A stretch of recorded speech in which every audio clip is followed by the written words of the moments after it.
گفتگو کر کے وقفہ ہو گیا. ہم نماز پڑھنے چلے گئے. پی ٹی وی والوں نے کراچی سینٹر کے اندر کھانے کا انتظام کیا ہوا تھا اور ایک کراچی یونیورسٹی کا جماعت اسلامی کا پروفیسر اسحاق ہے, وہ ترجمے کے لیے انہوں نے بٹھایا ہوا تھا کہ وہ ہر سال ترجمہ کرتا ہے.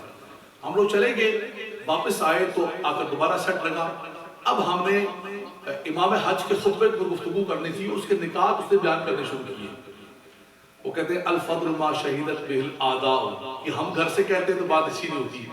وہ جماعت اسلامی کا پروفیسر اسحاق کہنے لگا کہ یہ نقطہ امام حج نے بیان کیا, یہ بیان کیا, اور کہا کہ جو آپ حضرات اپنے مجلس کے اندر جو آخری گفتگو کر رہے تھے کہ ان آثار اور نشانیوں کا بھی ادب کرنا چاہیے, امام حج نے پہلی مرتبہ اس کو بھی کوٹ کیا. میں نے کہا ہم تو پہلے دن سے اپنے بچوں کو یہ سبق سکھا رہے ہیں. آج اگر وہ داعش کی آگ آپ کے گھر تک پہنچی ہے, اس کی تپش آپ کے گھر تک آئی ہے اور آپ تپش محسوس کرنے لگے اور آپ کہنے لگے کہ نہیں یہ کچھ غلط ہو رہا ہے, یہ کوئی اسلام کی بنیادوں اور اصولوں کے خلاف کام کر رہے ہیں. میں نے کہا بحمداللہ تبارک و تعالی ہم نے پہلے گفتگو کی ہے, امام حج نے بعد میں خطبہ دی ہے. ہماری گفتگو پہلے تھی کہ دیکھو یہ مت کرو, یہ دنیا کے اندر فتنہ اور فساد نہ کرو. لیکن آج کم سے کم اتنا انہوں نے بھی محسوس کر لیا کہ کسی جگہ ہم غلط روش پر قوم کو لے کے جا رہے تھے, انتہا پسندی کی طرف لے کر جا رہے تھے. آج وہ انتہا پسندی کی آگ ہمارے اپنے گھر کے اندر اترنے لگی ہے. پتہ نہیں مجھے کل پرسوں کسی نے بتایا کہ وہ لال رومال والے جو بڑا ڈنڈ والا پادا سی سنو انہوں بھی چک لیا. سنیں اللہ تعالیٰ محفوظ فرمائے. فیس بک پہ کسی نے کہا ہے کہ حفظہ اللہ تعالیٰ کو گرفتار کر لیا, حفظہ اللہ کو حفاظت میں لے کے چلے گئے. جنہوں ڈنڈ رولا پا رہا ڈاکٹر یہ رومال اللہ بندہ جن رکھا سی انہوں نے. میں چھوٹے جناب توصیف میں ایک شعر خالی لکھا, کمنٹس کے اندر میں نے شعر لکھا کہ جو تیرے در سے یار پھرتے ہیں در بدر یوں ہی خار در بدر ان کے سرکاری ملازمت کرنے والے, لیکن آقا دو جہاں صلی اللہ علیہ وسلم کے خلاف جو بھونکیں گے تو اس دنیا کے اندر بھی پھر دیکھیں گے. جو تیرے در سے یار پھرتے ہیں در بدر یوں ہی خار پھرتے ہیں.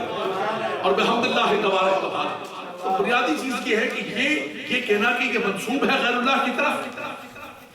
حضور سیدنا غوث اعظم کی گیارہویں ایسے ہے جیسے کہا جا ہادہی لأم سعد, صحابی رسول نے اصول عطا فرمایا. سب کچھ اللہ کے نام پر ہے, جو کچھ کرتا ہے اللہ کرتا ہے, جو کچھ دیتا ہے اللہ تبارک و تعالیٰ دیتا ہے. اللہ کی عطا اللہ کے اذن کے بغیر کچھ بھی نہیں ہو سکتا ہے. میں ایک چھوٹی سی مثال دینا چاہتا ہوں آپ کو. کہتے کہ نہیں میرے بھائی جو دیتا اللہ دیتا ہے, غیر اللہ سے کچھ نہ مانگے, غیر اللہ کچھ نہیں دے سکتا ہے, سب اللہ دیتا ہے. اللہ میرے بھائی اور چیچا وطنی والوں کی ہو گیا. یہ بڑی پاپولر باتیں اور بڑی ٹیکنیکل باتیں اور بڑی ساری چیزیں ہیں, لیکن تھوڑی دیر کے لیے اللہ کے کلام کی طرف بھی آ جاؤ. قرآن کیا کہتا ہے؟ قرآن ہماری اساس ہے, قرآن ہماری بنیاد ہے. حضرت عیسیٰ علیہ السلام اللہ کے نبی, وہ کہتے ہیں اللہ نے مجھے کیا طاقت عطا فرمائی. کہتے ہیں کہ اللہ نے مجھے یہ طاقت عطا فرمائی کہ میں ایک پرندہ بناتا ہوں, ایک ہیولہ بناتا ہوں, فَأَنفُخُ فِيهِ اس میں پھونکتا ہوں. کہ شاہ صاحب بیٹھے ہوئے, انفخو نفخ ینفخو واحد متکلم کا صیغہ ہے. یہ نہیں کہا کہ اللہ پھونکتا ہے, کہتا ہے فَأَنفخو میں پھونکتا ہوں. کیا ہو جاتا ہے؟ فَيَكُونُ طَيْرًا میرا پھونکنا ہوتا ہے وہ حقیقی پرندہ بن کے اڑنا شروع کر دیتا ہے. أُبْرِئُ الْأَكْمَحَ وَالْأَبْرَصَ وَأُحْيِي الْمَوْتَى وَأُنَبِّئُكُم بِمَا تَأْكُلُونَ وَمَا تَدَّخِرُونَ فِي بُيُوتِكُمْ جو تم کھا کے آتے ہو گھروں میں مجھے وہ بھی پتا ہے, جو ذخیرہ کر کے آئے وہ بھی پتا ہے. اور میں کیا کرتا ہوں کہ مادر ذات اندھا آ جائے اس پر ہاتھ پھیرتا ہوں وہ شفا یاب ہو جاتا ہے. اور تو برس کے مرض میں مبتلا ہے میں اس کو ہاتھ پھیرتا ہوں وہ شفا یاب ہو جاتا ہے. اور سب کے اندر سیغے کا استعمال کیے فَأَنفُخُ فِيهِ أُبْرِئُ أُنَبِّئُكُم میں کرتا ہوں. اتنی سی بات ہے, بچے بھی بیٹھے ہوئے, نوجوان بھی بیٹھے ہوئے, اتنی سی بات ہے کہ ہر چیز کے اندر انہوں نے ایک قید لگا دی. یہی اہل سنت کی قید ہے. ہم کہتے ہیں جو اللہ طاقت دیتا ہے بِإِذْنِ اللَّهِ, یہی ہمارا. حضور سیدنا غوث اعظم جو مدد کرتے ہیں, پیران پیر جو مدد کرتے ہیں, خواجہ غریب نواز جو مدد کرتے ہیں قرآن کے ساتھ ان کے اعمال کو ملائیں، اللہ اکبر، جو کچھ کرتے ہیں اللہ کے اذن و عطا سے کرتے ہیں۔ ہم کہتے ہیں کہ 11ویں شریف کا اگر لنگر بنتا ہے، اگر بکرا ذبح کیا جاتا ہے، اللہ کے نام پر ذبح ہوتا ہے، اصحال ثواب بزرگوں کا ہوتا ہے، نسبت بزرگوں کی ہوتی ہے، چھٹی کی نسبت ہوتی ہے، 11ویں کی نسبت ہوتی ہے، لیکن حقیقت کے اندر بھی اذن اللہ شامل ہوتا ہے۔ اللہ تبارک و تعالیٰ کے نام پر وہ ذبح ہو رہا ہوتا ہے۔ تو 11ویں کی بنیاد اور 11ویں کی اساس کیا ہے کہ 11ویں ایک اصحال ثواب ہے، اس کی بنیاد صحابہ کرام سے چلی ہوئی آ رہی ہے، اور یہ اللہ نے کیوں برکتیں فرما دی، اللہ نے کیوں جاری و ساری فرما دی۔ اللہ اکبر، میرے غوث پاک زندگی بھر آقا دو جہاں کا ذکر کرتے رہے، اللہ اللہ کرتے رہے، اللہ کے رسول کا ذکر کرتے رہے، تو زندگی کے اندر اللہ اللہ کرتا رہے، اللہ کے نبی کا نام لیتا رہے، اللہ اس کے نام کو بلند کر دیتا رہے۔ اس لیے کہ رب کا وعدہ ہے، رب کا یہ وعدہ ہے کہ ان الذین آمنوا وعملوا الصالحات سیجعل لهم الرحمن ودا۔ اللہ اکبر، فرمایا کہ جس نے زندگی ایمان کے ساتھ اور عمل صالح کے ساتھ گزاری، رب تبارک و تعالیٰ فرماتا ہے کہ ہم لوگوں کے دلوں میں، رحمان لوگوں کے دلوں میں ان کی محبت کو ڈال دے گا۔ اور یارو مجھے بتاؤ تو صحیح یہ بات، آج اس پرفتن دور کے اندر، اس مادیت کے دور کے اندر، نفسہ نفسی کے دور کے اندر، لوگوں کے ماں باپ مر جاتے ہیں تو سال کے بعد پوچھتے ہیں بابا جی سے کہ ایتھے کہ قبر ہی کسی ایک بھائی دی بابا جی، غور کرنے سے سال کے بعد قبروں کے نشانات تلاش کروا رہے ہوتے ہیں۔ یہ کیا بات ہے یار، اتنے سال ہو گئے، یہ 11ویں چل رہی ہے، یہ خواجہ کا لنگر چل رہا ہے، یہ داتا کا لنگر چل رہا ہے۔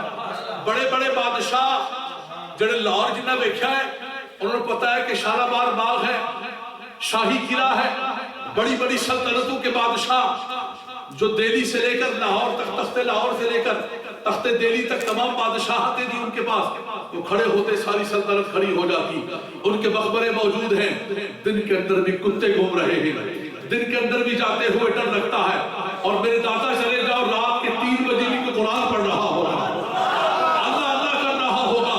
بھائی بات کیا ہے، زندگی بھر اللہ اللہ کرتے رہے، رب نے وعدہ فرمایا اذکرونی اذکرکم، تم میرا ذکر کرو میں تمہارا چرچا کروں۔ سیجعل لهم الرحمن ودا، فرمایا رحمان نے یہ محبت کو ڈالا ہے، رحمان نے یہ مودت کو ڈالا ہے، یہ دلوں کے اندر پیار اور محبت ڈالنے والی ذات اللہ تبارک و تعالیٰ کی ہے۔ اللہ کے نیک بندوں کا آج بھی ذکر بحمد اللہ تبارک و تعالیٰ جاری و ساری ہے۔ بنیادی چیز کیا ہے مسلمانوں، یہ بھی اپنے ذہن کے اندر رکھے۔